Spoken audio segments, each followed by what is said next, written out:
ሰላም የተወደዳችሁ የኤሪሳት ቴሌቪዥን ተከታታዮች፣ ለዛሬ ሰኔ 25 ቀን 2026 የተሰናዱ የረፋድ ዜናዎች ወደ እናንተ ማድረስ እንጀምራለን። እንድትከታተሉን በአክብሮት እንጠይቃለን። አበይት ነጥቦችን በቅድሚያ የቀድሞ የአስመራ ተማሪዎች ማህበር አባላት እንደሚገናኙ ተገለጸ። በኢትዮጵያ ታስረው የነበሩ ሁለት የብርጌድ ንሓመዱ አባላት በዋስ ተፈቱ። የሱዳን ሰራዊት ቁልፍ ቦታዎች መቆጣጠሩን ገለጸ። በቬንዙዌላ የመሬት መንቀጥቀጥ ተከሰተ። እስራኤል ከአሜሪካ ግፊት ቢደረግባትም ከደቡብ ሊባኖስ እንደማትወጣ አስታወቀች። የኔቶ ዋና ጸሐፊ ማርክ ሩተ ዋይት ሃውስን ጎበኙ። የዱባይ ፖሊስ የእስረኞች ዓለም ዋንጫ እግር ኳስ ውድድር ጀመረ። ወደ ዝርዝር ዜና እናልፋለን። የቀድሞ የአስመራ ዩኒቨርሲቲ ተማሪዎች ማህበር አባላት እንደሚገናኙ ተገለጸ።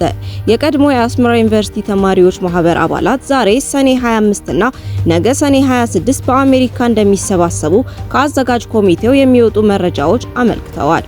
ኮሚቴው የቀድሞ የዩኒቨርሲቲ ተማሪዎች፣ ሰራተኞችና የሚመለከታቸው አካላት ከመላው ዓለም በመምጣት በዚህ ልዩ መድረክ ላይ እንዲሳተፉ ጥሪ አቅርቧል። ከመላው ዓለም የሚሰባሰቡት የቀድሞ ተማሪዎች፣ መምህራን፣ ቤተሰቦችና የአስመራ ዩኒቨርሲቲ እንዲሁም የኮሌጁ ወዳጆች በዚህ የ2026 ዳግም ግንኙነት ሪዩኒየን መድረክ ላይ በአንድ ላይ ይገናኛሉ ተብሎ ይጠበቃል። የመድረኩ አዘጋጆች ከተለያዩ የአሜሪካ ግዛቶች፣ ከካናዳ፣ ከአውሮፓ፣ ከአውስትራሊያ፣ ከመካከለኛው ምስራቅና ከዚያም ባሻገር ያሉ እንግዶች ይመጣሉ ብለው ይጠብቃሉ። ለብዙዎች ይህ ስብስብ ከዓመታት ወይም ከ10 ዓመታት በኋላ ከቀድሞ የትምህርት ቤት ጓደኞቻቸውና ወዳጆች ቻቸው ጋር የሚገናኙበት በአይነቱ ልዩ የሆነ መድረክ እንደሚሆን ይታመናል። መድረኩ ከዛሬ ሰኔ 25 እስከ ነገ ሰኔ 26 ቀን 2026 በቨርጂኒያ ግዛት ስፕሪንግፊልድ በሚገኘው የዋተርፎርድ ዝግጅቶች ማዕከል እንደሚካሄድ መረጃው ያስረዳል። በዚህ የስብስብ መድረክ ላይ እንደ ሮቤል፣ ዲጄ ፍጹም፣ ቃለ አብ፣ መሐሪና ሌሎችም ታዋቂ የሀገር ውስጥ አርቲስቶች በስነ ጥበባዊ ስራዎቻቸው ዝግጅቱን እንደሚያደምቁት ይጠበቃል። በ1958 የተመሰረተችው ታሪካዊቷ የአስመራ ዩኒቨርሲቲ በአምባገነኑ ኢሳያስ ትዕዛዝ በ2006 ከተዘጋች ጊዜ ጀምሮ ከመደበኛው የመማር ማስተማር አገልግሎት ውጪ ሆና ትገኛለች። በኢትዮጵያ ታስረው የነበሩ ሁለት የብርጌድ ንሓመዱ አባላት በዋስ ተፈቱ። ላለፉት ጥቂት ቀናት በኢትዮጵያ በቁጥጥር ስር ውለው የነበሩት የኤርትራ ተቃዋሚ ቡድን ብርጌድ ንሓመዱ አባላት በዋስ መፈታታቸውን ድርጅቱ ሰኔ 24 ቀን 2026 በሰጠው ይፋዊ መግለጫ አስታወቀ። ካለፈው ሳምንት ጀምሮ በእስር ላይ የቆዩት አቶ ኪሮስ አስፋሃና አቶ አቤል አብለሎም የተባሉት እነዚህ አባላት ከእስር ተለቀው በአሁኑ ወቅት በጥሩ ጤንነትና ደህንነት ላይ እንደሚገኙ ተረጋግጧል። የአባላቱን መታሰር ተከትሎ የእስሩን መንስኤ በቅርበት ሲከታተል እንደነበረ የገለጸው ንቅናቄው ጉዳዩ ዘላቂ እልባት እስከሚያገኝ ድረስ አስፈላጊውን ክትትል ማድረጉን እንደሚቀጥል አስታውቋል። በዲያስፖራ ኤርትራውያን የተመሰረተው ብርጌድ ንሓመዱ በኤርትራ የፖለቲካና የሰብአዊ መብት ለውጥ እንዲመጣ የሚንቀሳቀስ የፖለቲካ ድርጅት ነው። የሱዳን ሰራዊት ቁልፍ ቦታዎች መቆጣጠሩን ገለጸ። የሱዳን የእርስ በርስ ጦርነት በተለያዩ ግንባሮች እየተጠናከረ ባለበት በአሁኑ ወቅት የሱዳን ሰራዊት ኤስኤኤፍ በብሉ ናይል ክልል መጠነ ሰፊ ወታደራዊ ጥቃት በመክፈት በኢትዮጵያ ድንበር አቅራቢያ የሚገኝ ቁልፍ የአማጽያን ምሽግ መቆጣጠሩን አስታወቀ። ሱዳን ትሪቡን እና የቻይናው ዥንዋ እንደዘገቡት ወታደራዊ ዘመቻው ማክሰኞ ዕለት በጌሳን ወረዳ በአራተኛ እግረኛ ክፍለ ጦር ስር በሚገኘው የሱዳን ሰራዊት 13ኛው እግረኛ ብርጌድ የተካሄደ ሲሆን ጥቃቱ ከኢትዮጵያና ሱዳን ድንበር በግምት 1 ኪሎ ሜትር ርቀት ላይ የሚገኙትን የአቡ ዱግላና አሻምቦ ባሻገር ያሉ አካባቢዎችን ኢላማ ያደረገ ነው። መከላከያ ሰራዊቱ አልባር የተባለውን አካባቢ ሙሉ በሙሉ በቁጥጥር ስር መዋሉን የገለጸ ሲሆን ቦታው በጆሴፍ ቱካ በሚመራው የሱዳን ሕዝብ ነጻነት ንቅናቄ ሰሜን SPLM-N ይዞታ ስር የነበረ ትልቅና ቁልፍ ምሽግ መሆኑን ገልጿል። በዘመቻው ወቅት በርካታ ታጣቂዎች በቁጥጥር ስር መዋላቸውን እንዲሁም የጦር መሳሪያዎችና ወታደራዊ ቁሳቁሶች መማረካቸውን መግለጫው አክሏል። ይህ ወታደራዊ ጥቃት የተሰነዘረው የሱዳን መከላከያ ሰራዊት ከፈጣን ድጋፍ ኃይል RSF እና ከሱዳን ሕዝብ ነጻነት ንቅናቄ SPLM-N ጥምረት ጋር እየተዋጋ ባለበት በስትራቴጂካዊ የድንበር ወረዳዎች ማለትም በጌሳንና በኩርሙክ አዲስ ውጊያ ባገረሸበት ወቅት ነው።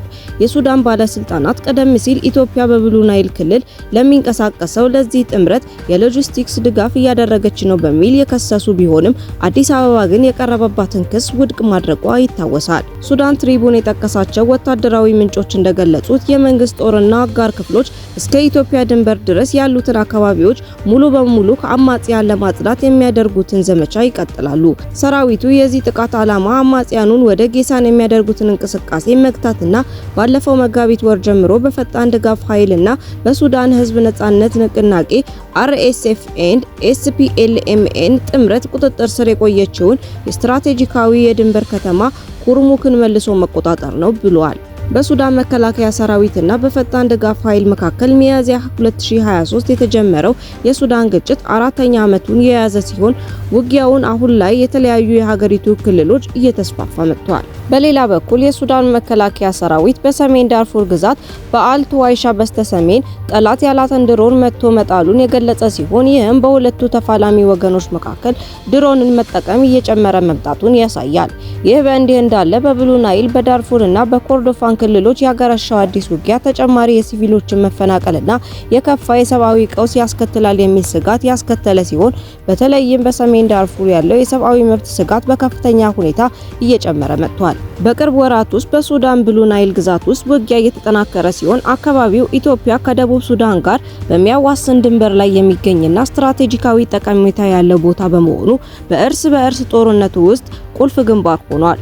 የሱዳን ወታደራዊ ኃይሎች ከቤኒሻንጉል ጉሙዝ ክልል ጋር በሚያዋስኑ የድንበር አካባቢዎች ላይ ጨምሮ ወታደራዊ ስምሪታቸውን በከፍተኛ ሁኔታ እያጠናከሩ መሆናቸውንም ተዘግቧል። በዚህ ወር መጀመሪያ ላይ የሱዳን ሰራዊት SAF በአካባቢው ዙሪያ ያሉትን የመጨረሻዎችን የአማጽያን ምሽጎች ማውደሙን ተከትሎ ወታደሮቹ ወደ ድንበር ከተማዋ ኩርሙክ እየገሰገሱ መሆኑን ማስታወቁን ሱዳን ትሪቡን ዘግቦ ነበር። ጦሩ በአብደልአዚዝ አልሂሊ ከሚመራው የሱዳን ህዝብ ነጻነት ንቅናቄ ሰሜን SPLMN እና ከፈጣን ድጋፍ ኃይል RSF አጋር ኃይሎች ጋር ባደረገው ከፍተኛ ውጊያ በደቡብ ምስራቅ ብሉ ናይል የሚገኙ ሁለት አካባቢዎችን መልሶ መቆጣጠሩን ማወጁም ይታወሳል። በቬንዙዌላ የመሬት መንቀጥቀጥ ተከሰተ። ሮብ ምሽት በቬንዙዌላ ከአንድ ደቂቃ ባነሰ ልዩነት ውስጥ የተከሰቱ ሁለት ኃይለኛ የመሬት መንቀጥቀጦች በሀገሪቱ ከባድ አደጋን አስከትለዋል። የመጀመሪያው በሬክተር ስኬል 7.2 የተመዘገበ የመሬት መንቀጥቀጥ መነሻው ከዋና ከተማዋ ካራካስ 20 ኪሎ ሜትር ርቀት ላይ በምትገኘው የካራቦቦ ግዛት ያደረገ ነበር። የአሜሪካ የጂኦሎጂካል ጥናት ተቋም እንዳስታወቀው ከ39 ሰከንዶች በኋላ ብቻ በሬክተር ስኬል 7.5 የተመዘገበ ይበልጥ ኃይለኛ የሆነ ሁለተኛ የመሬት መንቀጥቀጥ ተከስቷል። በዋና ከተማዋ ካራካስ ህንጻዎች የፈረሱ ሲሆን የነዳጅ አቅርቦትም ተቋርጧል። በፈረሱ ህንጻዎች ፍርስራሽ ስር የገቡ ሰዎች የእርዳታ ጥሪ እያሰሙ እንደሚገኙ ተገልጿል።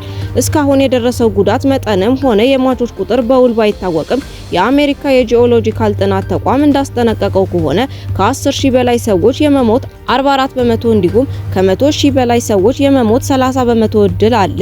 ይህ ሁኔታ ከፍተኛ የህይወት መጥፋትና መጠነ ሰፊ የንብረት ውድመት ሊያስከትል እንደሚችል በስፋት ተገምቷል።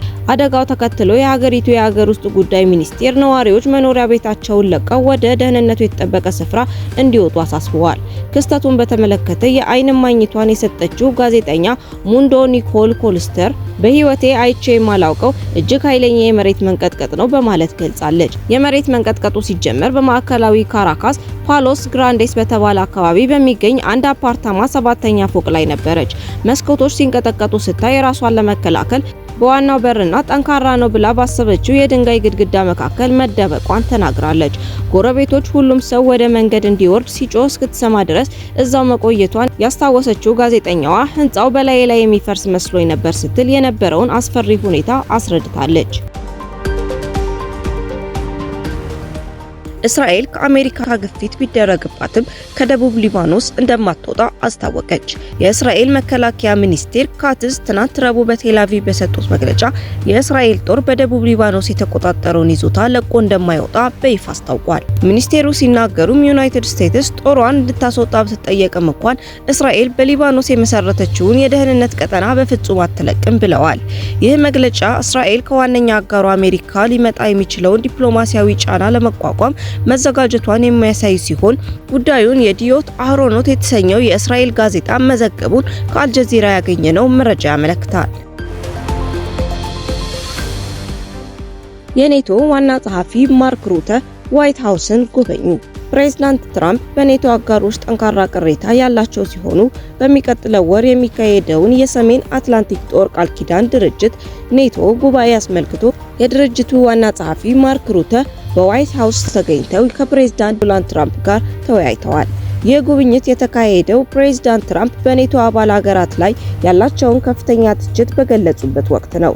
ፕሬዝዳንቱ ኔቶ የሚጠበቅበትን ያህል በቂ ስራ እየሰራ አይደለም በማለት አጋሮቻቸውን የወቀሱ ሲሆን በተለይም የአውሮፓ ሀገራት ለመከላከያ የሚያወጡት በጀት አነስተኛ መሆኑን ደጋግመው ገልጸዋል። ፕሬዝዳንት ትራምፕ አክለውም አሜሪካ ከኢራን ጋር በገባችበት ወታደራዊ ግጭት ወቅት የኔቶ አጋሮች አስፈላጊውን ድጋፍ አላደረጉልንም በሚል ቅሬታቸውን አቅርበዋል። በዚህ ምክንያት በአውሮፓ የሚገኘው የአሜሪካ ጦር ኃይል በአጠቃላይ እንዲገመገምና አስፈላጊ ከሆነም እንዲቀነስ ትዕዛዝ ሰጥተዋል። የዋይት ሃውስ ምንጮች እንደጠቆሙት ፕሬዝዳንቱ የአሜሪካ ጦር በአውሮፓ የሚቆየው አጋር አገራት ለጋራ መከላከያ የሚጠበቅባቸውን ድርሻ በበቂ ሁኔታ ካዋጡ ብቻ እንደሆነ አስጠንቅቀዋል። የኔቶ ዋና ጸሐፊ ማርክ ሩተ በበኩላቸው የትብብሩን አስፈላጊነትና አባል ሀገራት ድርሻቸውን እንዲወጡ እየተደረገ ያለው ጥረት ለማስረዳት ቢሞክሩም በሚቀጥለው ወር በሚካሄደው ጉባኤ ላይ በአሜሪካና በሌሎች አጋሮች መካከል ከፍተኛ የሀሳብ ልዩነት ሊፈጠር እንደሚችል ተገምቷል ሲል አልጀዚራ ዘግቧል።